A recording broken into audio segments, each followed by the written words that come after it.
Hello everyone welcome back to new video. So friends last video एंट्रांसर आगे মানে এন্ট্রান্সের আগে বলতে রবীন্দ্রভারতী প্র্যাকটিক্যাল এক্সামের আগে লাস্ট ভিডিও।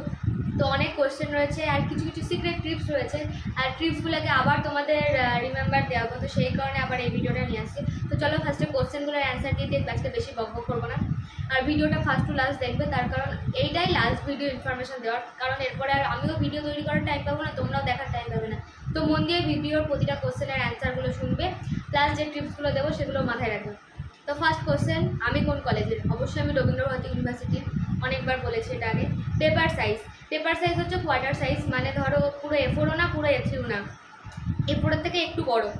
অ্যাপ্লাইড আর্টের জন্য টুল কি নিয়ে যাবে? দেখো অ্যাপ্লাইড আর্ট রবীন্দ্রভারতী ইউনিভার্সিটিতে জাস্ট কম্পোজিশন ড্রয়িং আছে, তো এক্ষেত্রে টুল বলতে পেন্সিল, রাবার, ইরেজার, আর কিচ্ছু দরকার না। কাটার তো অবভিয়াসলি লাগবে। উডে কি দিয়েছিল? আমি বুঝলাম যে উড বলতে এখানে wood and leather government art কলেজের কথা বলা হচ্ছে, তো সরি আমার জানা নেই কী দেওয়া ছিল। অ্যান্ড উড অ্যান্ড ক্রাফটের কারোর সাথে আমার সেরকম যোগাযোগ নেই যে আমি জেনে অ্যান্সারটা দিতে পারবো। তারপরে একটা কোশ্চেন ছিল যে অ্যাডমিট ডাউনলোড নিয়ে প্রবলেম হচ্ছে, তো অ্যাডমিটটা কীভাবে ডাউনলোড করবো? অনেকেই হয়তো এখনও ডাউনলোড করতে পারোনি। তো কিছুই না, ইউনিভার্সিটির ওয়েবসাইটে যাবে, ওয়েবসাইট থেকে পোর্টালে যাবে, পোর্টালে যাওয়ার পর স্টুডেন্ট এক্সিস্টিং লগ ইনে ওখানে ইউজার আর পাসওয়ার্ড দিয়ে তোমরা লগ ইন করবে, ওখানে দিয়ে দেবে ডাউনলোড অ্যাডমিট। আমি একজনের বার করে দিয়েছি একটু আগে। নেক্সট আছে রবীন্দ্রভারতীর ভাইবা, আর হ্যাঁ সরি বুঝলাম, রবীন্দ্রভারতীর ভাইবার দিন GCSE মানে গভর্নমেন্ট আর্ট কলেজে প্র্যাকটিক্যাল এক্সাম পড়েছে, তো এইটা কীভাবে ম্যানেজ করবে? দেখো এটা আমি নিজেও জানি না কীভাবে ম্যানেজ করতে হবে। তো ফার্স্ট তোমরা ওয়েট করো যে কি করবে, যে তোমাদের আগে নাম ওঠে কিনা। রবীন্দ্রভারতীর ভাইবার জন্য তোমরা আগে সিলেক্ট হও কিনা সেটা আগে দেখো। যদি সিলেক্ট হও আশা করছি কিছুটা একটা ব্যবস্থা থাকবে। আমিও কালকে যাচ্ছি ইউনিভার্সিটি, দেখছি কোনো খবরাখবর পাই কিনা, দিয়ে তোমাদের জানিয়ে দেবো। কালকের এক্সামে কি কোনো ড্রয়িং নিয়ে যেতে হবে? মানে প্র্যাকটিক্যাল এক্সামে কালকে থেকে যে স্টার্ট হচ্ছে তাতে কি কোনো ড্রয়িং নিয়ে যেতে হবে? না, কালকে কোনো ড্রয়িং নিয়ে যাওয়ার দরকার নেই, বেকার ক্যারি করার, কেউ দেখবে না। ভাইবার দিন পোর্টফোলিও হিসেবে ড্রয়িং নিয়ে যাবে। থিওরির বিষয়, দেখো আমি আগেও বলেছি আবারও বলছি, থিওরির কোনো পার্টিকুলার বিষয় নেই। তো ক্লাস 12 পর্যন্ত মোটামুটি যা রচনা এসব রেডি করেছিলে ওইখান থেকে পেয়ে যাবে। থিওরি নিয়ে এত চিন্তা করার কিছু নেই, থিওরি ইজি আসবে, পেরে যাবে।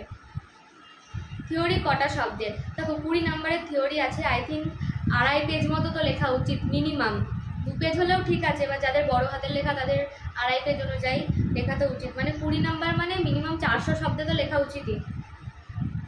গভর্নমেন্ট আর্ট কলেজে পোর্টফোলিও লাগবে, প্রতিটা আর্ট কলেজেই ভাইভাতে পোর্টফোলিও নিয়ে যাবে, যাতে স্যাররা দেখুক আর না দেখুক।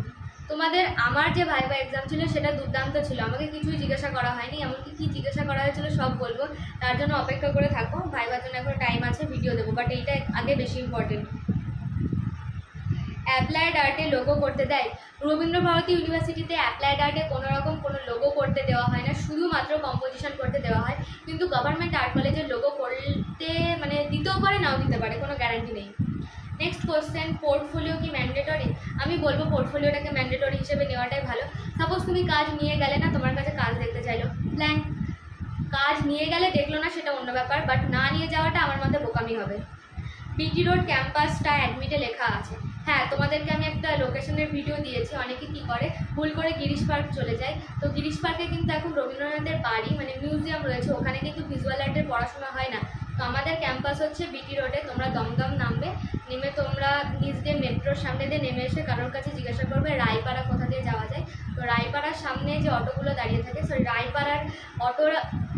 রায়পাড়ার রিক্সাগুলো যেখান থেকে যায় সেখানেই সামনে অটো দাঁড়িয়ে থাকে, ওই অটোতে একবার জিজ্ঞাসা করে নেবে যে এই অটো রবীন্দ্রভারতী যাবে কিনা, তো সেই অটোতে উঠে পড়বে, অটোওয়ালা গাইড করে দেবে, বলে দেবে যে আমি কোনোদিন যাইনি, ফার্স্ট টাইম যাচ্ছি। নেক্সট হচ্ছে পোর্টফোলিও ছবি ক্যারি কীভাবে করবে? দেখো পোর্টফোলিও তুমি কীভাবে নিয়ে যাবে সেটা টোটালটাই তোমার ব্যাপার, আমি যেমন ডিসপ্লে ফাইলে নিয়ে গেছিলাম। থিওরি ল্যাঙ্গুয়েজ ইংলিশ আর বেঙ্গলি, তুমি যেটাই লিখতে চাও সেটাতেই লিখতে পারবে, আমি বেঙ্গলিতে লিখেছিলাম। অ্যাডমিট ছাড়া অন্য ডকুমেন্টস? তবে অ্যাডমিট ছাড়া অন্য কোনো ডকুমেন্টস লাগেনি একটা কলেজেও, তবে আমি বলবো আইডেন্টি প্রুফ হিসেবে মার্কশিট, আধার কার্ড নিয়ে যেতেও পারো, নাও যেতে পারো, তবে অ্যাডমিটটাই লাগে। পেন্টিং এক্সাম কোন বিল্ডিংয়ে হবে। দেখো পেন্টিং এক্সাম কোন বিল্ডিংয়ে হবে না হবে আমি যদি এখন বলি কেউ কিছুই বুঝতে পারবে না। তোমরা কালকে যাওয়ার পরে তোমাদেরকে মোটামুটি স্টার্টিংয়েই আটকে দেবে, কেউ ভেতরে যেতে দেবে না। আর ওখানে যে গাইড দাদারা থাকেন তারাই তোমাদেরকে গাইড করে নিয়ে যাবে। অত ঘাবড়ানোর কিছু নেই। হ্যাঁ এক্সাম অবশ্যই ঘাবড়ানোর জিনিস, কিন্তু এতটাও ঘাবড়ানোর কিছু নেই। এবার আসি লাস্ট সাজেশানে, ট্রিপস নিয়ে কিছু কথা বলবো। তো সবার ফার্স্টে বলে দিচ্ছি, প্রতিটা ডিপার্টমেন্ট শুধু স্কাল্পচারে ক্লে মডেলিং দেওয়া হয়, বাকি সবকটা ডিপার্টমেন্টে একটা কম্পোজিশন ড্রয়িং দেওয়া হয়, plane line composition drawing. Composition drawing নিয়ে ডিটেলসে আলোচনা করেছি, তো সেটা আরেকবার দেখে নিও। আর তার সাথে একটা এসে লিখতে দেওয়া হয়, আর টোটালি মানে একটা এসে আর একটা কম্পোজিশন এটা কিন্তু 1.5 ঘন্টার মধ্যে কমপ্লিট করতে হয়। অ্যাডমিটটা অবশ্যই নিয়ে যাবে। আর যেটা বারবার বলছি, লাইন ড্রয়িং করবে, কেউ কোনো শেড দেবে না। আর আরকিউতে কোনো রকম কালার দেওয়া হয় না, মাত্র 1.5 ঘন্টাতে শুধুমাত্র লাইন ড্রয়িং করতে দেওয়া হয়, এখানে কালারের কোনো ব্যাপার নেই। এসে আর একটা কোশ্চেন ছিল, যেটা এসেতে 20 নাম্বার থাকবে, তো কী লিখবো? তো বললাম 400 শব্দের মধ্যে মোটামুটি লিখবে। 1.5 ঘন্টা টাইম থাকে, এবার ম্যানেজ করবে যে তুমি যদি 1 ঘন্টা এসে লিখতে কাটিয়ে দাও তাহলে ছবির 12টা বেজে যাবে। আগে প্র্যাকটিক্যালের ছবিটা ভালো করে শেষ করবে, তারপর এসেটা লিখবে। আবার এমন করো না এসেটা দায়সারা হয়ে গেল। টাইমটা খুব প্রপারভাবে ম্যানেজ করবে, দরকার হয় রাতে টাইম আছে এখনও, একটা ছবি করো, একটা এসে লেখো 20 নাম্বারের। আর একটা ট্রিপ, সেটা ফিগারে ডিটেল করবে, একটু ফিগারগুলোতে একটু ডিটেল, হাত পায়ের আঙুল, যদি কাছের আঙুল হয় সেগুলোতে নোখ, এইসবগুলো একটু ডিটেলটা দেবে। তোমরা ডিটেল দাও না বলে অনেক সময় রিজেক্ট হয়ে যায়। তো এই গেছিলো লাস্ট ট্রিপস। আই থিঙ্ক মানে আপাতত তোমাদের আর কোনো কোশ্চেন নেই, সবার কোশ্চেনের অ্যান্সার আমি পার্টিকুলারভাবে দিয়েছি, প্লাস আবার ভিডিও দিচ্ছি। আর কালকে আমি ইউনিভার্সিটি যাচ্ছি, আমার 12:30 পর্যন্ত ক্লাস আছে। আশা করছি তারপরে হয়তো তোমাদের সাথে দেখা হলেও হতে পারে, আমি কাউকে চিনতে পারবো না, বাট তোমরা চিনতেই পারো। সে যাই হোক, কালকে তাহলে দেখা করতেও পারে সামনাসামনি।